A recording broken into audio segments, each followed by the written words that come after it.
Hi friends, నేను పెసరపప్పు బీరకాయ టమాటా చేస్తున్నా అండి. పెసరపప్పు కడుక్కున్నాను, ఒక గ్లాసుడు. బీరకాయ వేసుకుందాం. నేను ఒక 2 టమాటాలు, ఉల్లిపాయ ఒకటి, పచ్చిమిర్చి కొన్ని తీసుకున్నా అండి. కారం వాడుకోను. ఈ పచ్చిమిర్చి కొంచెం మిక్సీలో కచ్చాపచ్చాగా చేసేస్తాను.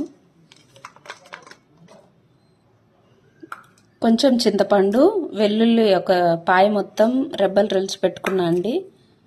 ఇవి కొంచెం మిక్సీ గిన్నెలో వేసుకుందాం. టమాటాలు, ఉల్లిపాయలు వేసుకుందామండి. ఇందులో మిగతా వెల్లుల్లి, చింతపండు వేసుకుందామండి. తగినంత వాటర్ పోసుకుందామండి. మిర్చి మిక్సీ పట్టుకుందామండి. ఇలా కచ్చా పచ్చాగా పట్టుకోవాలండి. కొంచెం పసుపు వేసుకుందాం. మిర్చి పేస్ట్ ఇందులో వేసుకుందామండి.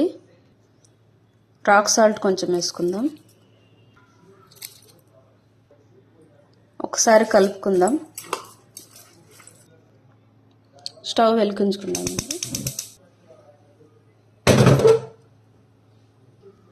విజిల్కి పెట్టుకుందాం.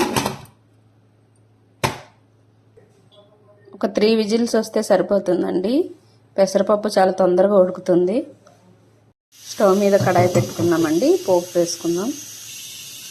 పోపు కోసం వెల్లుల్లి కొంచెం దంచి పెట్టుకున్నా అండి. పుదీనా, కొత్తిమీర, కరివేపాకు, ఎండుమిర్చి, జీలకర్ర, ఆవాలు. కొంచెం ఆయిల్ వేసుకుందామండి. ఆవాలు వేసుకుందాం. ఆవాలు చిటపటలాడాక ఎండుమిర్చి వేసుకుందామండి. వెల్లుల్లి వేసుకుందాం. జీలకర్ర వేసుకుందాం.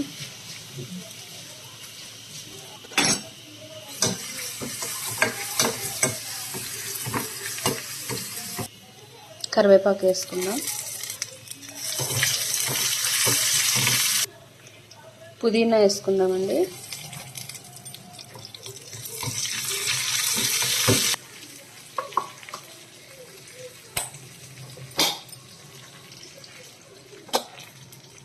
పప్పు ఉడికిపోయిందండి. గరిటెతో స్మాష్ చేసుకుందాం. ఇంగువ కొంచెం వేసుకుందాం.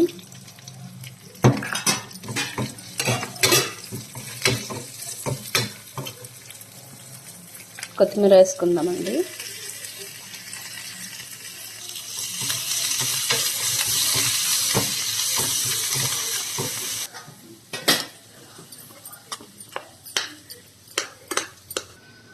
ఇలా స్మాష్ చేసుకోవాలండి.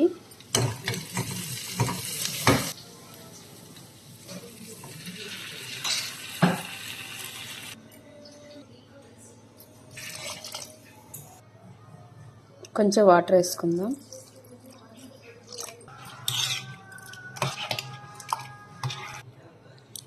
అంతే అండి, రెడీ అయిపోయింది. స్టవ్ ఆఫ్ చేసుకుందాం. ఇలా ఒకసారి ట్రై చేయండి ఫ్రెండ్స్. పప్పు చాలా టేస్ట్గా ఉంటుంది. కారంకి బదులు పచ్చిమిర్చి యాడ్ చేసుకోవడం వల్ల ఆ ఫ్లేవర్ మంచిగా అనిపిస్తుందండి. చాలా టేస్ట్గా ఉంటుంది. ట్రై చేయండి ఫ్రెండ్స్. ఈ వీడియో కనుక నచ్చినట్టయితే లైక్ చేయండి, షేర్ చేయండి, సబ్స్క్రైబ్ చేయండి friends. Thank you friends. Bye friends.